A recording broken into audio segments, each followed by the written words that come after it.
Alrighty. Well, thanks so much for coming. I'm excited to spend a little bit of time here with you, giving a little bit of a different talk from what I've given other times. And you're just be a little bit more interactive, self-reflective than other talks I've given. So we'll give that a go. I wanted to start off with this image because I think it's a good reminder. You know, when you look up in the sky, it looks like it goes on forever, right? But actually, it's just this very thin band of air that protects us from space, which is not a great place to be, as it turns out. We've been treating that thin little band of gas as an open sewer for a couple centuries, and that's caught up with us at this point. So I want to talk about how we fix that problem from here. I wanted to give a really brief introduction to myself, just so you know who I am and where I'm coming from. I started off as a biologist in my undergrad, studying these little soil worms, microscopic worms you find in soil, and we were figuring out why some of them only grow to 7 days old and then they die, and other ones grow to 45 days and then they die, studying the genetics related to aging. And that was kind of interesting, but I decided I didn't want to live the rest of my life in a lab. And so I started to get interested in rivers and studying all the physics and math behind how rivers change and why they get wider and narrower and why they wiggle the way that they do. A lot of nerdy stuff in there, but it was fun. Spent a good amount of time in muddy rivers like this up in southern Minnesota. It turns out that sediment is one of the biggest pollutants in rivers in the US and probably globally. Having too much of these particles in the water is bad for a lot of reasons, but in some rivers, you're supposed to have a lot. It's natural, and the fish are adapted to that. So I spent a lot of time thinking about, you know, how much sediment is natural, how much is human caused from erosion, from ag fields or whatever it is. And, you know, once you see it in the river, it can be hard to figure out where it came from in the watershed. And so I spent a lot of time developing tools, figuring out, you know, where are the areas that are eroding most rapidly? And if it's things that humans have done to cause that, what can we do to stop it? I'm working a lot right now on wildfire, particularly in Utah. I'm looking at all 137 reservoirs throughout the state and figuring out which ones are most vulnerable to post-wildfire sedimentation. And then what can we do to reduce the risks to our reservoirs from all the sediment that comes down after wildfires? I've been thinking a lot about public land management. BLM, the Bureau of Land Management, manages 150 million acres throughout the Intermountain West. And they're trying to manage it for lots of different uses. And so we've been studying, well, what are the implications of climate change for all those 150 million acres? And how much has BLM been planning for the foreseeable impacts of climate change? And what else could they be doing? It's a big task. I'm also, you know, just a river rat. I love spending time on rivers, recreating on rivers. I love playing golf. I love to cook. That's my contribution to the Watershed Sciences camp stove cook-off we had in the fall. In 40 minutes, my daughter and I made fresh pasta with a fresh tomato sauce and a poached egg on one camp stove. It was awesome. A lot of fun. And I'm a proud dad.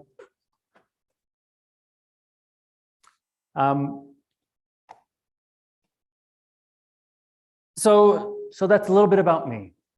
This isn't really about me. Most of this is about you. So I want to start off here just taking a quiet moment, 1 minute. I want you to think about making 2 short lists. One about core values that you hold. What are the guiding principles by which you live your life? Things like integrity, honesty, things like that. I want you to write a couple of those down and keep that list for the talk. And the second list I want you to make are things that you value, people, places, things that you value. I just want you to write a short list of those. And I'm not going to give you any examples of that. I want to see what you come up with. And we're going to keep coming back to these throughout the talk. And you might revise these lists throughout the talk. Welcome. I'll stop talking now so you can think.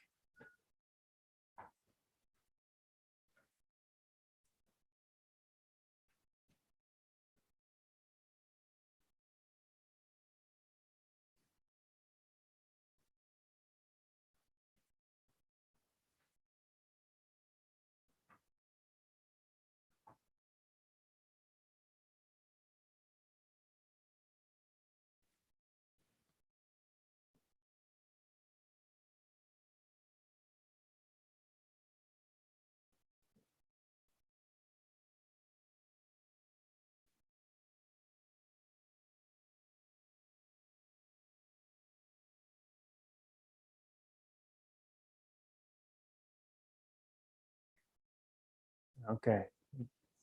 Still keep writing if you want, but I'm going to keep talking, so we keep moving along. Under the core values, maybe some of these words came to mind: integrity, honesty, security, connection, kindness, balance, humanity, patience. These are a lot of the core principles, core values that many of us have, that I think we all share in common. We'll talk a lot more about things that we value throughout the talk. So I won't get into that here, but this is what I'd like to spend the next about 45 minutes going through. Many of you are probably a bit aware of this climate problem that we have, but I want to, as succinctly as possible, talk about the causes and the impacts. And I also want to talk about the psychology, because what I've recognized is that's really the limiting factor. We've known all the science we've needed to know for a long time. We've had all the technology and engineering we've needed to know. It's really a psychological problem at this point. And that's been a relatively recent revelation to me, that that's really the limiting step. But that's a good part of what I want to talk about tonight. Then I want to talk about solutions. And I want to talk about solutions on the scale of individuals. What can each one of us be doing? And then I want to talk about the big systemic changes that need to happen. And of course, those two are linked. We're all people that are part of this big system. And I'll talk about that interaction between those two. I'm going to talk briefly about a local case study that I think highlights how challenging some of these decisions are to really move forward on climate initiatives in reality. Oops. And then I want to end with you thinking again about your values and about your next steps. What are you going to do when you walk out of this room? What do you take with you? How do you change your life ever so slightly, maybe, or maybe in a big way? I don't know. We'll see where we get to. All right. First, a word on climate anxiety. 10,000 young people were surveyed about how climate change makes them feel. These are the words that came to mind for the vast majority of young people. Sad, afraid, anxious, angry, powerless. This topic has increasingly created anxiety problems, a lot of mental health problems among young people in particular, but among people of all ages, really. This talk is going to get into some heavy stuff, so I want to prepare you for that. I can't sugarcoat it for you. It might not be quite as devastating as some of Dr. Davies' talks, if you've been to those, but I'll try to get to that core of the issue. You're going to feel feelings, anxiety, anger, sadness during this talk, and I'd like you to just embrace those, internalize those. By the end of this, I want you to think about how you can use that energy to make changes. Don't let it make you freeze up, turn it into action. That's our goal here. Okay, let's get started.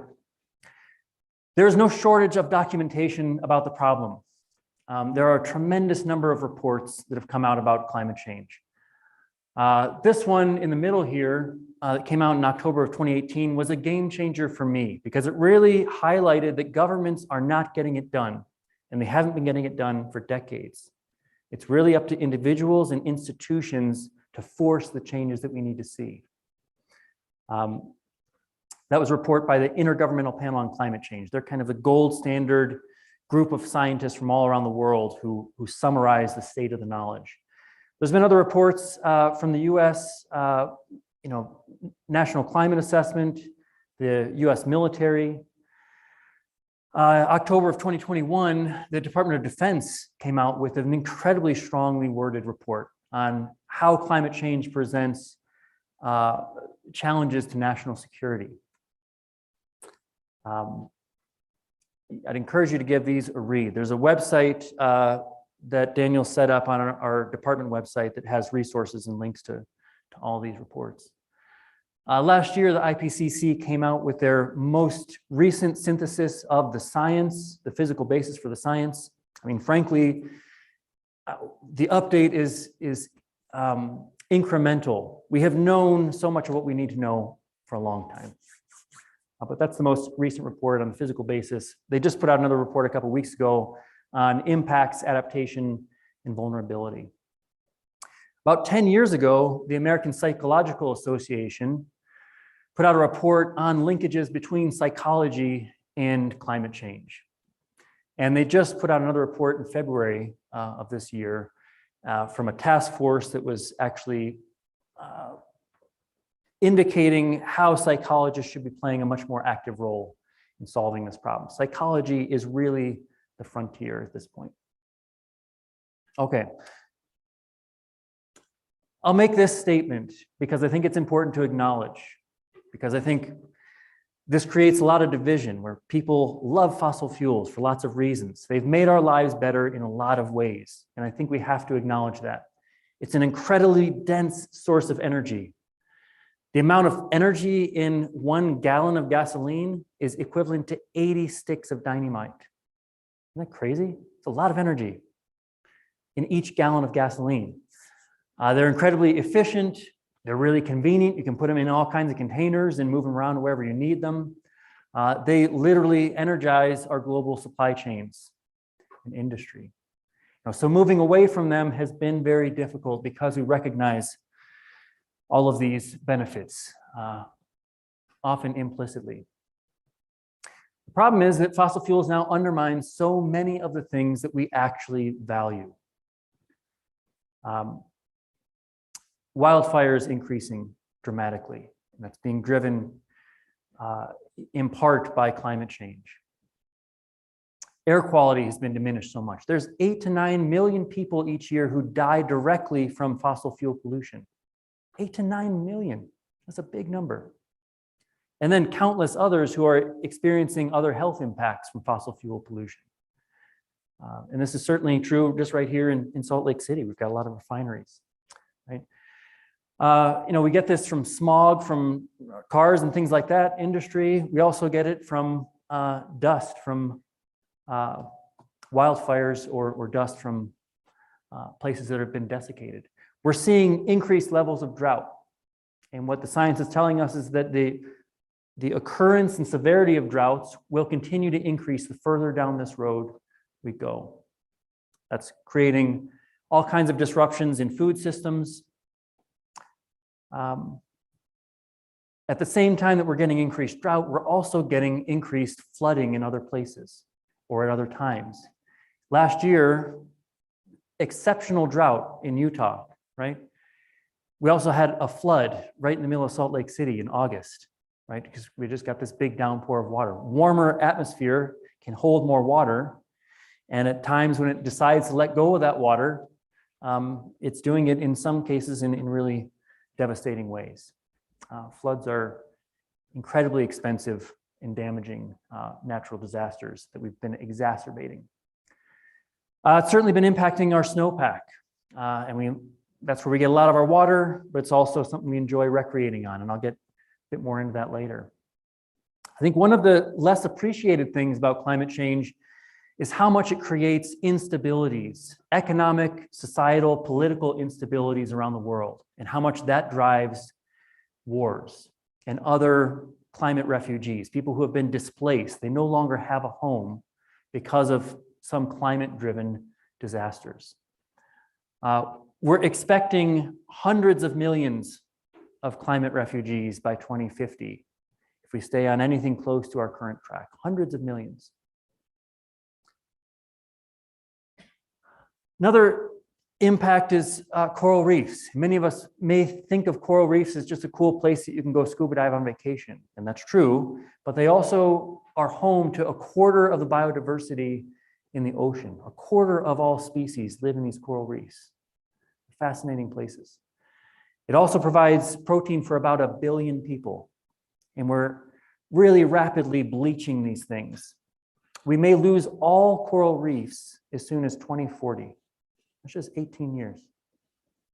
All of them. There's a lot of things that we value here that are going the wrong direction, and the common core is climate and fossil fuels. Which human activities are causing the warming? This is a fairly complicated plot, but in the middle here, it's showing the different sectors. So energy is causing about 73% of these greenhouse gas emissions that are causing global warming and climate change. Agriculture, forestry, and land use, another 18%. Waste, 3.2%. Industry, about another 5%. And then as you go out to these other circles around this, it's showing you that, well, of that 73% caused by energy, energy use in buildings is about 17% of that. Transportation is about 16% of that. So we know all of this with incredible detail on a global scale. We can keep really good track of these things, which is a positive, because then we know where we can get the most bang for the buck in fixing it. This is a plot of global energy consumption from all of these different sources. So coal, oil, and gas, these fossil fuels, over time, going back to the year 1800. All global nuclear is in that thin little blue band, and all global renewables. This is all hydropower, all wind power, all solar power is represented in that little green band there. So if you've driven around and you saw solar panels going up, you see wind farms going up, and you're like, okay, we got this solved. I got bad news for you. We don't got this solved. And you could look at that and actually just say that renewables have not reduced fossil fuels in any way, shape, or form yet. They've just enabled growth in energy consumption. They're just making it easier for us to get more energy. We think of them as reducing fossil fuels, but that's not been the role that they've played. This is the scariest plot I've ever seen in my life. The rate at which that's going up. I want to turn this into a Halloween costume, because then I can talk about it on Halloween, because it really is terrifying to me, the rate at which it's going up, and that it's only ever gone up. The fossil fuel use has only ever gone up. We have not demonstrated as a species that we know how to turn that down. Now, we do know how to turn that down, and we're going to talk about how we can turn that down. But we certainly haven't demonstrated, despite all the talk about it and all the understanding that we have, that we can turn that down. Where do we go from here?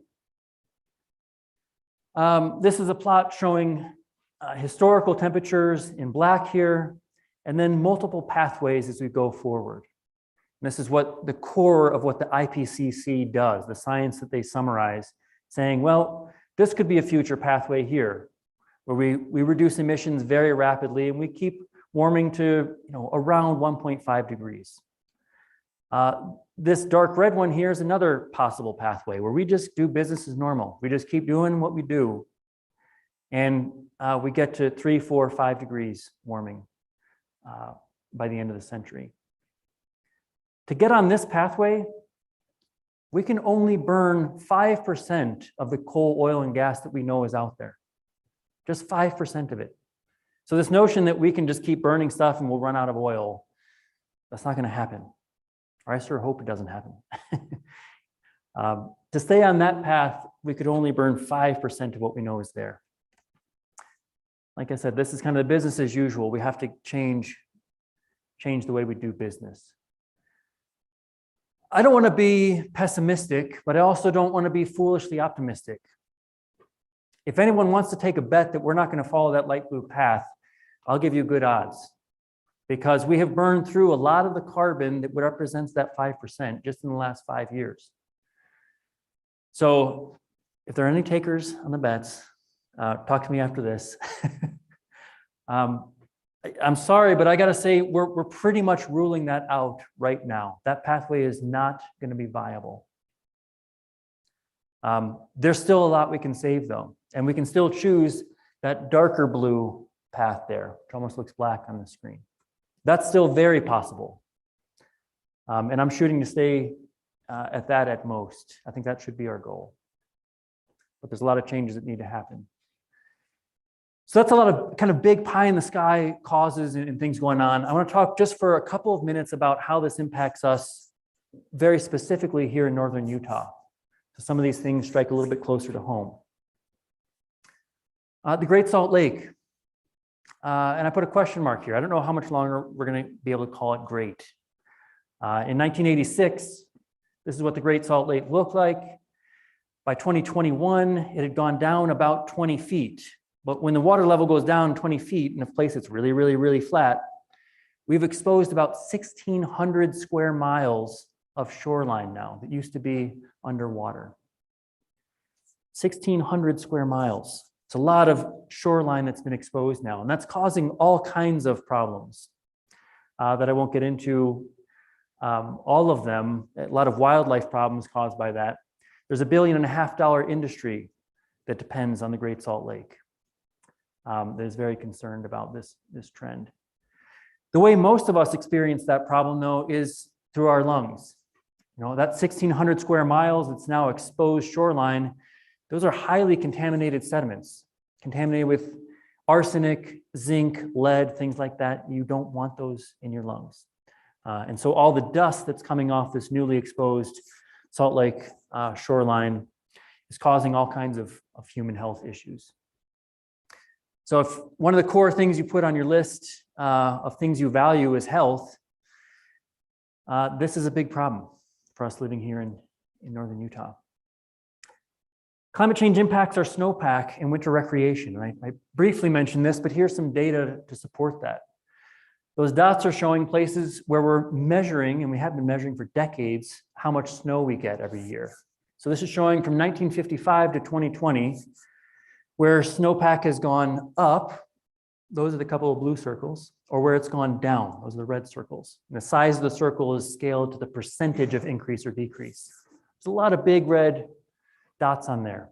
Those biggest red dots mean that the snowpack has decreased 80% in those areas. There's not a lot of those, but there's a lot that are somewhere between 20 and 50%. That's a big decrease in our snowpack. I just finished a study with a social scientist and a bunch of graduate students where we were looking at all 14 ski resorts throughout the state. And we're looking at historical snow trends and future predictions. And it doesn't look great. All of them have experienced considerable decreases in snow quantity and quality. I went into that study thinking, well, but we can make snow, right? We can just make snow and it's going to extend the life of ski resorts for quite a bit. Turns out that's one of the most rapidly declining things that we saw. The fraction of the year that ski resorts can make snow is declining really rapidly. You can see from all these resorts here, most of them were around 70 or 80% of the year of their season that they could make snow back in the 80s. Now most of them are down to 50 or 60% of their season they can make snow. That's going to continue to decline. This is a big concern. I'm speaking at a conference in Vail in the beginning of April. I'm doing a workshop with the mayor of Vail to try to figure out how these cities that have been depending on recreation, on winter recreation, how do they move forward? What are their adaptation strategies? And what role can they play in solving the bigger problem?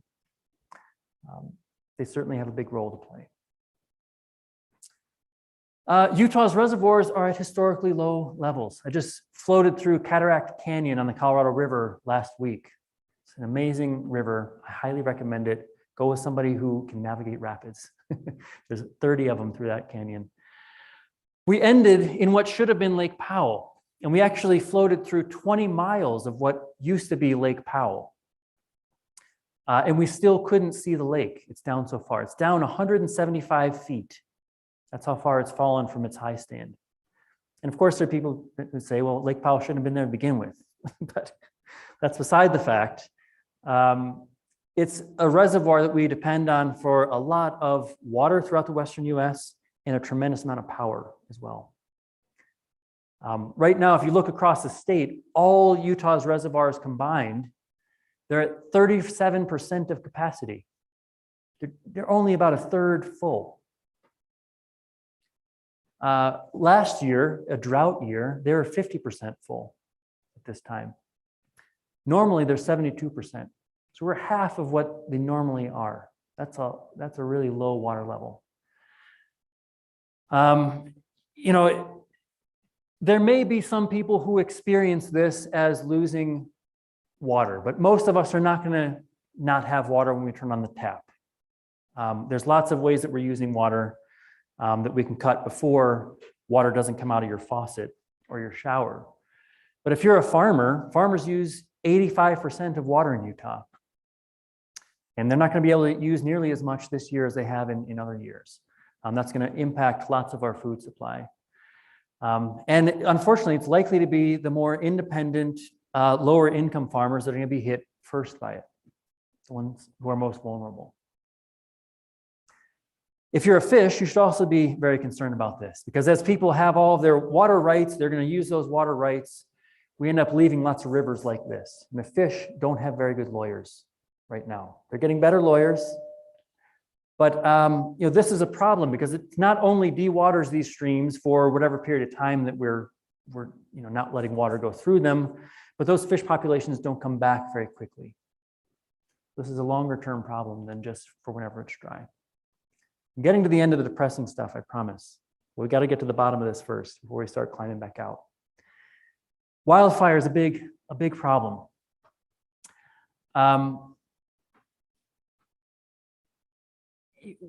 Wildfire is a natural part of the Western landscape. It loves to burn, right? But we had suppressed fire for a long time, for many decades. Smokey the Bear, starting in the 1920s, said, only you can stop forest fires, and we did do a pretty good job. But ever since 1980s, they've been increasing dramatically. They've gone up 20-fold in the last 30 years.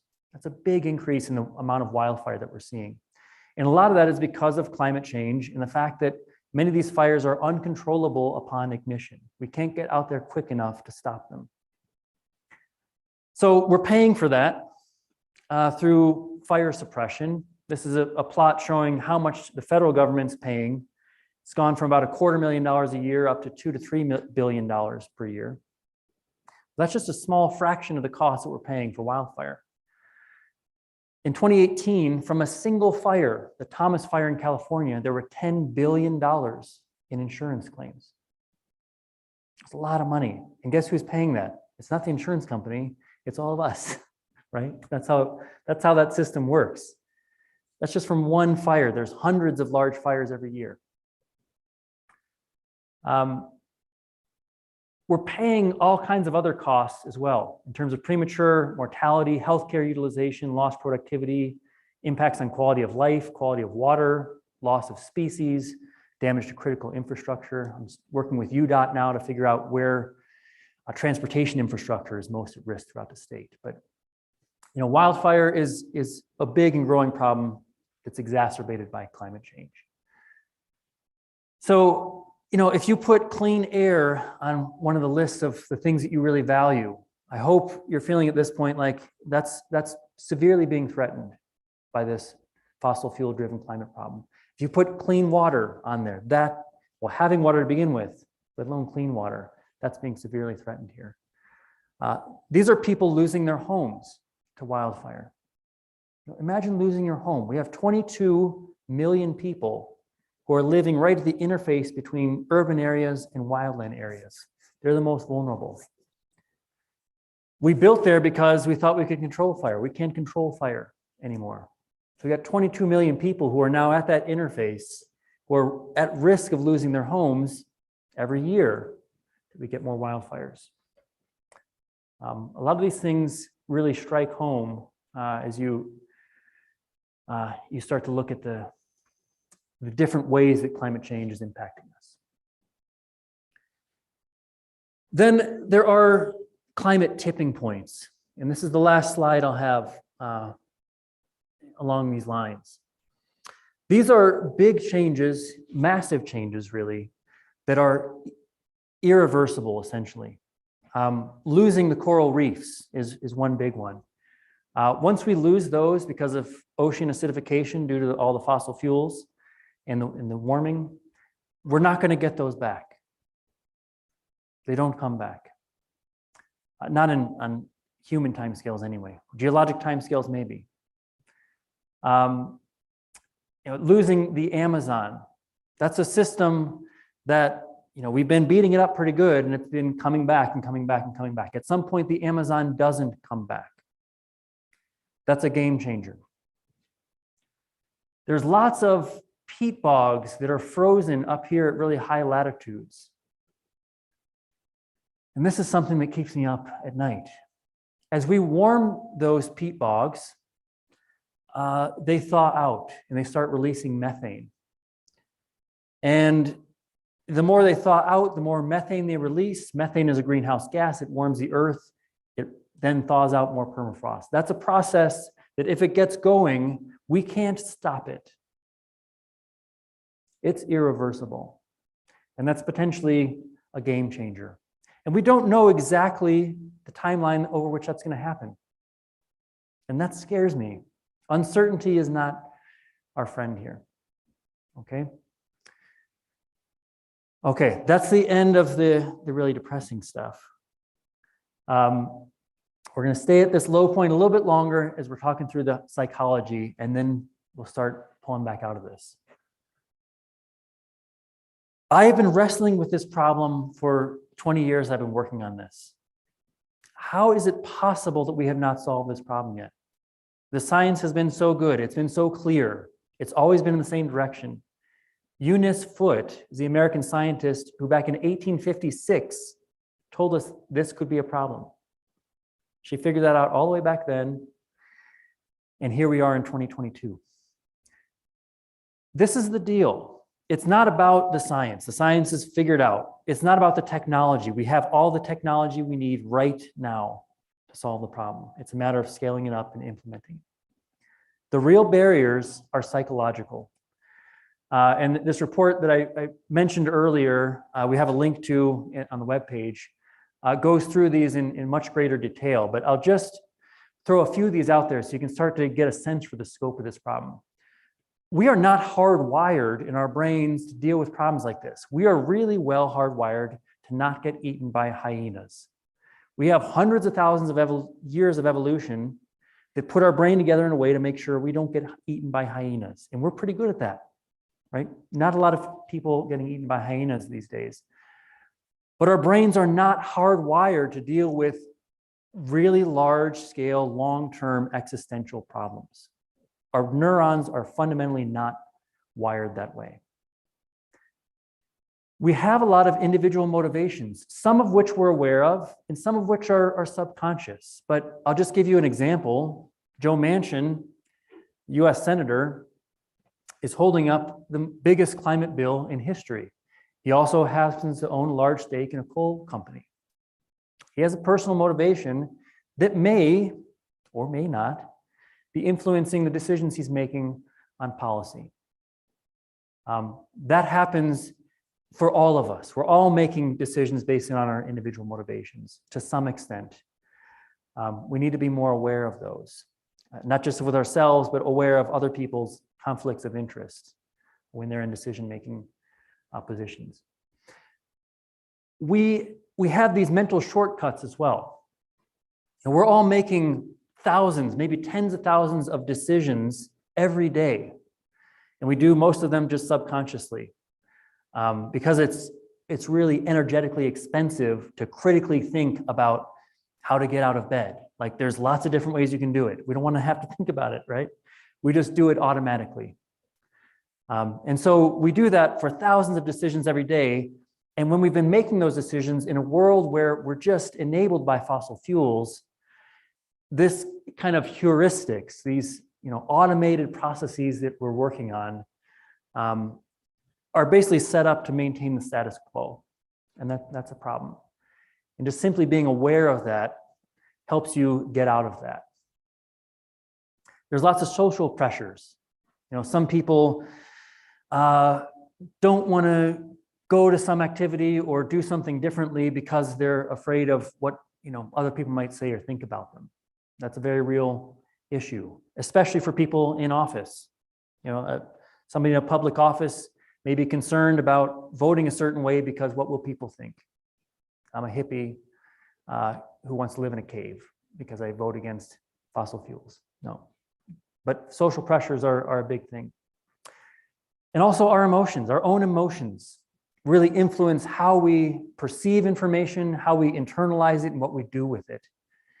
And I didn't appreciate that until just a couple of weeks ago. We had an environmental psychologist give a talk in one of our department seminars, and she really hammered on this point, how important our own emotions are. And the emotions you've experienced, maybe just sitting here, have influenced the way that you've heard things that I've said. So being a little bit more aware of our emotions will help turn that around.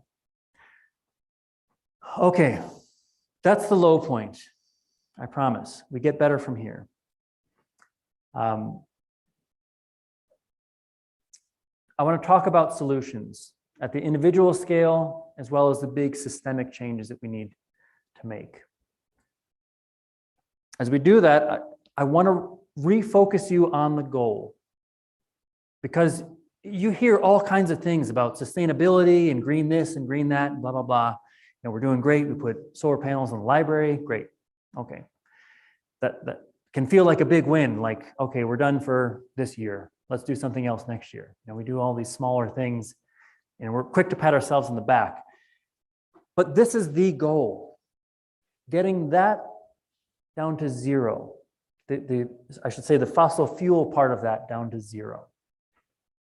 That's the only goal that matters. If we don't do that, the rest of the things that we're trying to do aren't going to help. So we've got to keep our eye on that. There's lots of other things we can do, but that has to be the number one goal. How are we going to do that? I think it's important to remember that this is just physics, right? The more carbon we put in the air, the warmer it gets. And, you know, Eunice Foote told us that back in 1856. Physics doesn't care about our feelings. It doesn't care about our intentions, that we try to do a really good job. We gave it a good old college try. Physics doesn't care. It doesn't care about our economy. It doesn't care about our politics. It doesn't care about our future. That's us. We're the ones who have to care about that. This is the best metaphor I could come up with for physics not caring about us. You know, if there's too much friction, there's just too much friction. It doesn't matter if you intended to land on the water. If you didn't do it, you're going to slide off the front of that boogie board and face plant. I spent longer than I'm willing to admit trying to find a good metaphor for that. I looked at all kinds of people falling off skateboards. It was too painful. Not when I feel like I could show to a mixed audience here. How are we going to do it? This is at the biggest scale. This is how we get to zero. We have to make changes in finance, shifting investments, philanthropy, voting through dollars. We have to make changes in business practices. We have to make changes in technology, mostly scaling up what we have. We can do more research and development. That's great. Maybe some of these things will come through. Some of them most certainly will come through, but let's not count on them. I'll come back to that in a second. We have all the technology we need. We need to shift behavior, and that's where, you know, the psychology really comes into play. I'll come back and talk a little bit about that. We have to shift norms. We have to connect with each other on common values. We don't get there by being divisive. We get there by connecting with people on the values you wrote down on that page, which I think a lot of other people share. It doesn't matter if they're Democrats or Republicans or whatever else. Most people share common values, and we can connect on those and make good on them. And then there's certainly a lot of rules we have to change as well. We have to change laws, regulations, taxes, incentives. And there's a lot of interaction between these two that we'll talk about. I'm only going to talk about one of these rules that I think we have to change. And that is putting a price on carbon pollution. Adam Smith was the person who came up with the market economy. He was the one who basically invented this capitalist market system that we use for our economy here in this book called The Wealth of Nations. And what he said in that was the prices of things have to reflect the costs of making them as well as the benefits. If you don't have all the costs and all the benefits wrapped up in the price of stuff, the market doesn't work, right? And so climate change is a thing where we have all these fossil fuels that we've been burning, and there are costs, but we're not paying those costs in the price of a gallon of gasoline, right? We're just paying for the production and extraction and all these things. We're not paying for the cost of the hurricanes, the air quality, the water quality problems. Those are externalized from the price of the fossil fuels. Economists call that a failure of the market system, and we know how to fix it. You just figure out what those costs are, and you wrap them back into the price. There are a variety of ways you can do it, but the key is you put a price on fossil fuel intensive products, an additional price for them, the amount of carbon they burn. It makes those things more expensive. If something's really carbon intensive, it gets more expensive. It's not very carbon intensive, it doesn't get more expensive. That lets consumers start making decisions based on the real total costs of all these things we're consuming. Okay? And it also makes all these green things that we're producing, like solar panels, it makes them all the more competitive. They're already highly competitive, but it makes them look even better. This is something that virtually all economists agree on. And that's not something we can say very often. Academics love to argue about things, but virtually all all economists will say that, yeah, we need to be wrapping the costs of climate change into the price of fossil fuels. They wrote a statement about it in the Wall Street Journal, that liberal bastion of news. It's been implemented in a couple places at state levels, but it really, to be effective, has to be implemented at a national and really even international level. Utah Republicans have even gotten on board with this. They wrote an op-ed last year saying, this is a big problem, climate change is a big problem, and one of the ways to solve it is to put a price on carbon. Now, having said that, they went through this entire legislative session and didn't bring forward a bill on it. So we wait till next year. Another 50 billion tons of carbon pollution goes in the air between now and then. Time is not our friend. Waiting political cycle after political cycle after political cycle for bills to come forward, that's not a good option. But at least they wrote the op-ed. That's something, right? I want to talk just really briefly about technology, because I embrace technology. I think technology has an important role to play. But the important thing here is that we have all the technology we need. If we keep waiting and keep just burning fossil fuels, thinking there's going to be some silver bullet at the end of all of this, we might not be right. And we have a terrible record of predicting when new technologies are going to be ready. Hydrogen fuel cells, how much have you been hearing about them? They were invented in 1838. They're still not useful at scale. This is a hydrogen fuel cell that powered the Apollo mission, the mission that went to the moon. We were using fuel cells for that. But they're not useful at scale that we need them. Okay? They're not going to solve the problem. Direct air capture is something people have been talking about for a long time. You put these things out there and they basically pull the CO2 back out of the air. Sounds great. Doesn't work that well. It's really energy intensive. This is the largest one in the world. It's in Iceland, so they can power it by geothermal power at least. It pulls out about the equivalent of 700 cars emissions in a year. And it's like, well, that's cool, 700 cars, it's better than nothing. But we put 70 million new cars on the road every year. So you're not going to scale this technology up in a way that's going to make a dent. It's something that's great to talk about, sounds really exciting. It's not going to be a significant solution anytime soon. Fusion and other next generation nuclear reactors. Okay, we're doing some physics experiments that suggest that fusion may have a future. We've been talking about that for decades, though. Even Star Trek didn't figure we'd have fusion really working until the 22nd century. I don't know where they got that from, but my point here is not to discontinue technology. Technology is great. It's going to be a big part of the solution. There may well be silver bullets that come along that solve this whole problem. I'm not going to bet my daughter's future on it, and I don't think you would either. We have to be realistic about the technology we have right now, that we have in hand, that we can put into play right now. And the more of that technology we put into play right now, the more we reduce fossil fuel emissions, the longer time we have to bring any of these, pie in the sky technologies to fruition. So getting the fossil fuels down is still got to be the #1 goal. Okay, let's talk a little bit about behavior. And I'll talk about that kind of at an individual scale, but all of these things feed up to this bigger systemic scale that we need. The number one thing that we need to do, I would argue, is vote. We can all do that. It's free. You can vote at the ballot box. You can vote with whatever money you have. You don't have to go buy a Tesla. Everything you purchase, everything you consume has some carbon pollution associated with it, just about everything. So you can start thinking about those decisions that you make on a daily basis.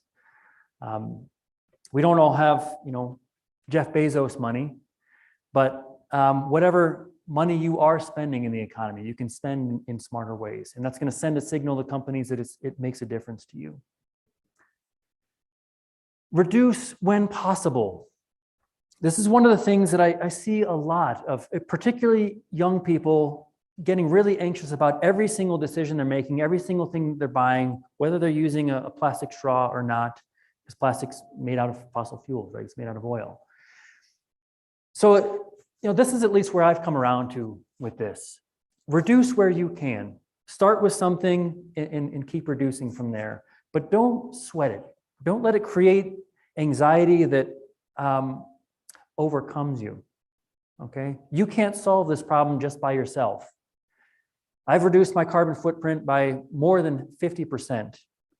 And it was actually not that hard, and my life is better for it. But I started to go down this path of being anxious about every little decision I was making. And that was not a useful way to spend energy. There's lots of other ways I can spend that energy that make bigger, more important changes. So reduce where you can, but don't sweat the small stuff. Okay? Use that energy in other productive ways. But know that your choices do matter, and your behavior modeling matters. When you do things, other people see you doing those things, and that all of a sudden starts to become a norm. And that's part of that big behavioral shift that we need to see. I'm sure any of you that are coming to this talk are probably already doing these things, and you're already great models of behavior. The last one is we have to talk about it. This is another one that, 2 years ago, I didn't think was that important to be talking about climate change in our everyday life. And Katharine Hayhoe is the one who's really convinced me that this is a free thing we can all do. It's an absolutely critical part of changing the psychology and renormalizing how we think about this. Talking about your concerns and your anxiety. Don't keep that bottled up. Talk about the solutions that you want to see. Talk about the type of world you want to live in. Probably contains a lot less pollution, right? Probably contains a lot more of those things that you wrote down on your list there that you value. Talk about those things. What Katharine Hayhoe, who's at Texas Tech, has talked about is, okay, so the climate changes, we worry about it, and then we get stuck in this loop of, but I'm too busy, I gotta get this, and this done today, and I just don't have time to do anything about it. So I can't do this, whatever this big thing was I had committed to do, another New Year's commitment broken, whatever. Or we say, yeah, I worry about it, but Obama's gonna fix it, right? That's what I thought for 8 years. It didn't happen. So we get in this kind of vicious cycle. When we start talking about it, we talk about how it affects us, we talk about positive solutions, it really empowers other people, and it starts to normalize this within the lexicon, within the discourse that we're having as a society. And that's when we start to see action. So I know it can be hard to strike up a conversation about it. I try to have at least one conversation about climate change every day. It turns out that's not very hard for me, but I want you to challenge yourself to just do that. You can decide at the end of this to put that on your action list if you want. There's lots of other solutions out there. Those are 3 things that I wanted you to leave here with that you can do for free and that really will make a difference. There's 100 other things that are going to help us solve this problem on this website called Project Drawdown. They've prioritized the 100 most important initiatives, many of which you can either play a direct role in or that you can support through buying clean energy or things like that. But this is a great resource. It's linked to on our webpage. I'd encourage you to check that out. We're getting towards the end here. Just a couple more minutes. But I want to make the point that we're all regular folks. I happen to be the one who's down here talking right now, but you all have lots of things to share. You have lots of knowledge. You have lots of stuff you can do. And I want to make sure that none of us are underestimating the power that each one of us has. Rosa Parks was a woman who just decided she wasn't going to go sit in the back of the bus again. She said no. And it changed the world. It certainly changed the US.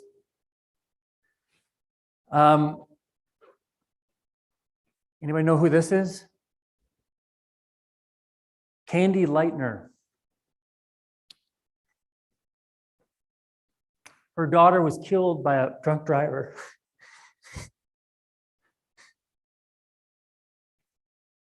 Hold on. 13-year-old daughter was hit by a repeat drunk driver. He was not even going to do jail time. Because back then, people just, accepted it. Yeah, if you're drunk, sometimes you get in accidents. Sometimes people die. We accepted that. She said no. She was a single mom. She started MAD, Mothers Against Drunk Drivers. She changed hearts. She changed minds.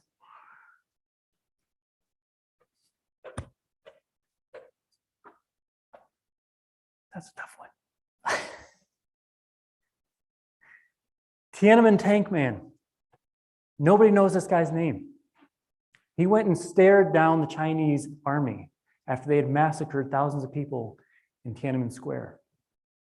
He was escorted off by who knows who. It may have been friends that were telling him, dude, you're going to get yourself in trouble. Or it may have been people from the Chinese government, who knows. But he stared down the Chinese army and said that was not okay. This photo was taken and was sneaked out of China, basically. And we don't forget Tiananmen Square because of this picture. It's one of the most known pictures in the world. It has changed the world in countless ways. Greta just decided, why go to school if we got all these smart people and policymakers aren't even listening to them? We've known the problem, we've understood the problem, we know the solutions for so long. Why would I go to school if we're not even going to listen to experts? She started a movement. It's changed the world. Project Drawdown has a great guide when you go to their website of making every job a climate job. Whatever job you have, there are ways for you to do that job in a way that's going to contribute to solutions. It's a great guide. Okay, local case study.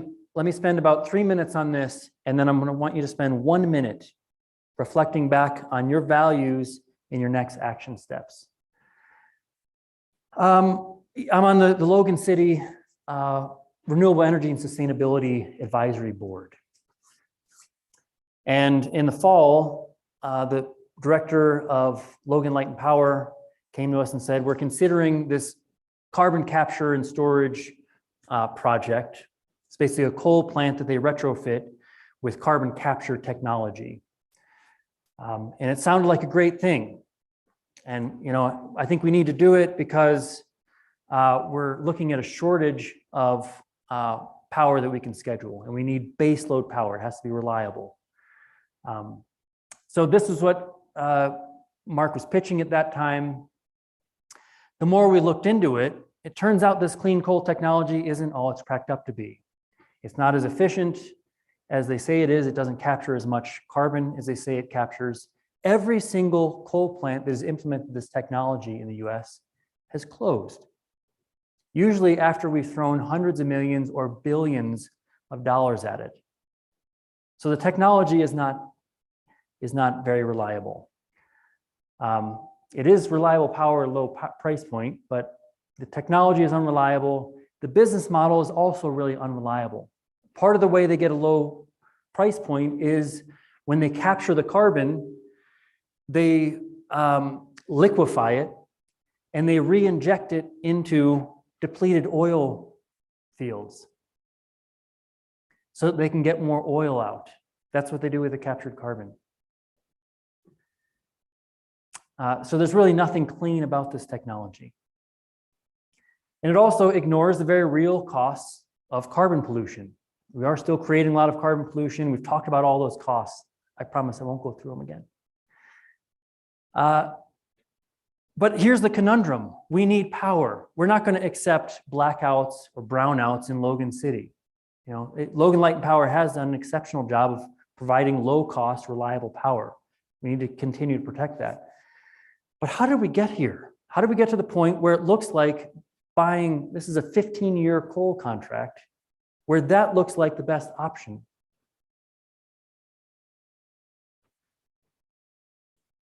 How should we proceed from here? Should we sign this coal contract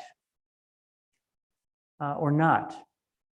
How can we ensure that Logan City is never put in this position again where 15 years of coal power even sounds like an acceptable option? And transitioning to your own action steps, what can you do to move Logan City in a better direction? You're a citizen here. What's your role? So I'm going to be quiet for one more minute, and I'd like you to just sit with yourself and think about the things we've talked about, the severity of the situation, the urgency of the situation, the solutions that we have. Voting, reducing, talking about this. I just would like you to write a short action list for yourself while you're here in this room or wherever you might be on YouTube. And then we'll wrap up after 1 minute.